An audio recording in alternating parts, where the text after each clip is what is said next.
السلام عليكم، ازيكم عاملين ايه؟ يا رب تكونوا بألف خير. جايين النهارده هنعمل مع بعض فكرة حلوة، وهنعمل أكلة حلوة من أكلات المطاعم، وهي الكريب الحادق والفراخ المقرمشة. قبل ما نبدأ الفيديو نسمي الله ونصلي على رسول الله. اللهم صل وسلم وبارك على سيدنا محمد وعلى آله وصحبه وسلم. يلا بينا نبدأ الفيديو. جبت عندي كده الفراخ بتاعتي، قطعتها شرايح طولية زي ما انت شايفاه كده اهو. بعد كده اخدت بقى التوابل بتاعتي. حطي زي ما انت عايزه البهارات والتوابل اللي انت بتحبيها. انا حطيت فلفل اسمر 7 بهارات، عندي توم باودر وبصل باودر، وكمان سنه قرفه، وعندي بهارات فراخ. اخدت نص التتبيله بتاعتي، حطيتها على الفراخ زي ما هي كده اهو، قلبتها، وبعد كده ركنت الفراخ بتاعتي في التتبيله شويه لحد ما اعمل الخلطه بتاعت الكريب. عندي انا بحب احط السوائل نصها لبن ونصها ميه.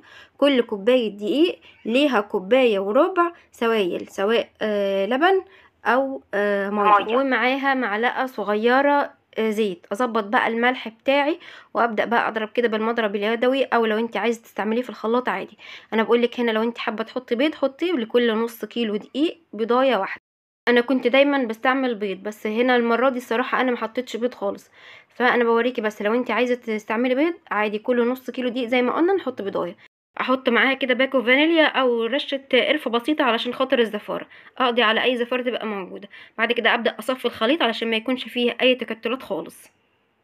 اخدت جزء من الخلطه بتاعه الكريب على جنب، وحطيت في طبق غويط كوبايتين دقيق، عليهم بقية البهارات اللي انا كنت شلتها من الفراخ، معاها شوية ملح. وبعد كده هحط على كل كوباية دقيق معلقة نشا. انا هنا حطيت معلقة كبيرة هرمية نشا، لكن هي اصلا المفروض تحطي كل كوباية دقيق ليها معلقة كبيرة نشا. بس انا علشان المعلقة بتاعتي اصلا كبيرة فحطيت معلقة كبيرة هرمية. تمام. اخدت بقى الفراخ بتاعتي، نزلتها كده في الخلطة بتاعت الكريب. بعد كده هطلع الفراخ احطها في الدقيق. بصي هغطسها شويه، وبعد كده ابدا اطلعها من الخلطه بتاعت الكريب، احطها في الدقيق. تمام. اقلب بقى الفراخ بتاعتي بالراحه كده، حوالي من 4 ل5 مرات كده، اقلبها في جوه الدقيق. خلاص. بعد كده بقى بصي هوريك ازاي تضغطي عليها كده اهو بايديكي. الدقيق لازم يكون في حاجه غويطه علشان ما ابهدلش الدنيا حواليا، والدقيق يكون كتير. اضغط عليها كده مرتين 3 زي ما شفتي كده. بعد كده ابدا بقى ايه، انفضها من الدقيق علشان يعمل معايا الحراشف اللي انت بتشوفيها في الفراخ المقرمشه. اخدها زي ما هي دلوقتي كده على النار على طول في الطاسه، الزيت يكون سخن. بعد كده اهدي الطاسه بتاعتي، اهدي النار قصدي. انا دلوقتي بختبر الزيت اشوفه سخن ولا لا. نزلت كده شويه من الدقيق، بعد كده هنزل بقى بالفراخ بتاعتي. بصي انا مش محتاجه ان الزيت يكون كتير قوي بحيث ان هو يغطي الفراخ. الطريقه دي هتخلي الفراخ معاك تستوي. هرجع بقى اعمل واحده تاني معاكم بس بسرعه. هحط الفراخ كده في الخلطه بتاعه الكريب، وبعد كده اطلع في الدقيق.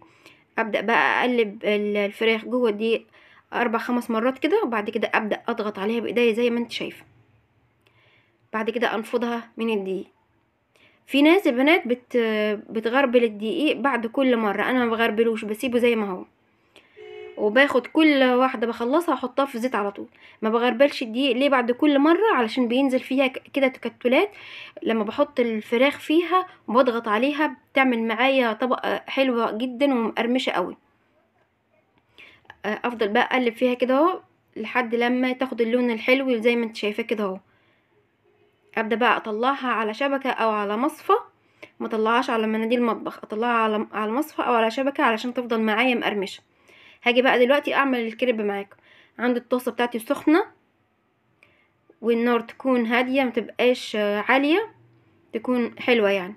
بعد كده ابدا بقى انزل بالخلطه بتاعه الكريب. ابدا الف الطاسه بتاعتي زي ما انت شايفه كده اهو. وعادي لو باظت معاكي اول مره، هي بتبقى اول مره، وممكن تاني مره كمان بتبقى يعني طالعه حاجات خرافيه، بسم الله ما شاء الله. بصي اول ما وشها كده باللون بتاعه بيتغير، بيبدأ بقى ايه، يبيض خالص، وبعد كده بتلاقي الحواف بتاعه الكريب بدأت تفك وتفصل من الطاسة. انا هسيبها لك دلوقتي هتشوفيها بنفسك وهي بتفصل.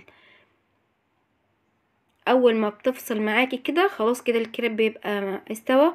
حتى لو في جزء لازق مثلا في الطاسه ولا حاجه، حركيها بالمقصوصه هتلاقيها طلعت معاكي على طول. بصي بدأت تفك من الجوانب ازاي، لو واخده بالك يعني من الحوافي بتاعه الكريب هتلاقيها فكت وفصلت من الطاسه.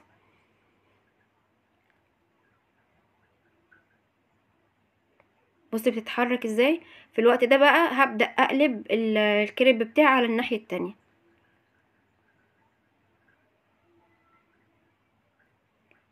بتتقلب معايا بمنتهى السهولة. هي خلاص طول ما فصلت من الجوانب خلاص بتبقى من تحت برضو مش لازقة ولا حاجة. هبدأ بقى دلوقتي بصي هحركها ازاي وابدأ اقلبها، هتتقلب معايا على طول.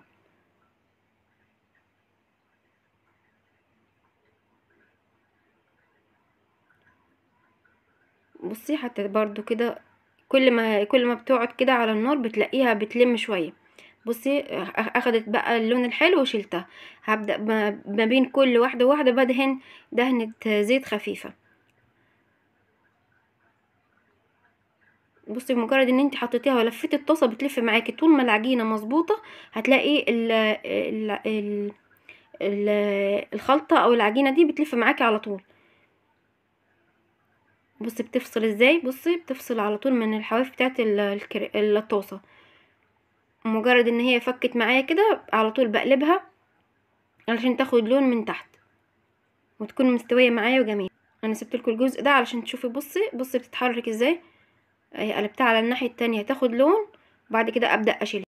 يعني بصي طول ما العجينه مظبوطه معاكي كل ما هتلاقي كمان الطاسه كل ما بتسخن معاكي كل ما هتلاقي الكريب بيطلع معاكي مظبوط.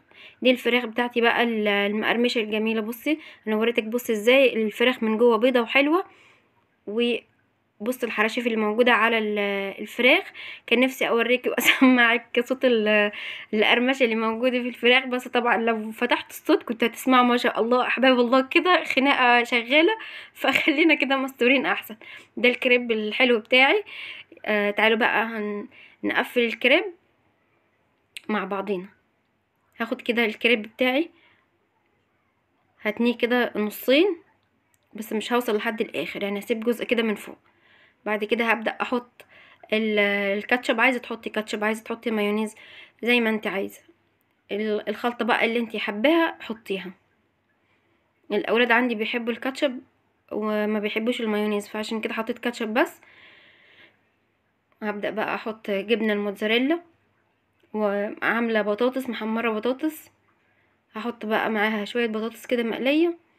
بعد كده هبدأ احط الفراخ بتاعت المقرمشه. عايزه تقطعيها قطع تخليها قطع قطعيها. عايزه تخليها زي ما هي كده زي ما انا سايباها سيبيها. هبدأ بقى بصي اخدت الطرف ده عملت مثلث والطرف التاني حطيته عليه. هنعمل مع بعض واحده تاني.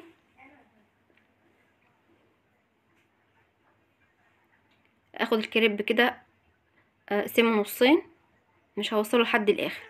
بعد كده احط بقى الكاتشب زي ما انتي عايزه يعني حطي الكاتشب. عايزه تحطي مايونيز مش عايزه تحطي خالص مش مهم. بعد كده احط الجبنه الموتزاريلا وبعد كده احط البطاطس واحط الفراخ. عايزه تحطي معاها فلفل اخضر عايزه تحطي فلفل حراق عايزه تحطي طماطم زي ما انت عايزه. حطي اللي انت بتحبيه واللي اولادك بيحبوه.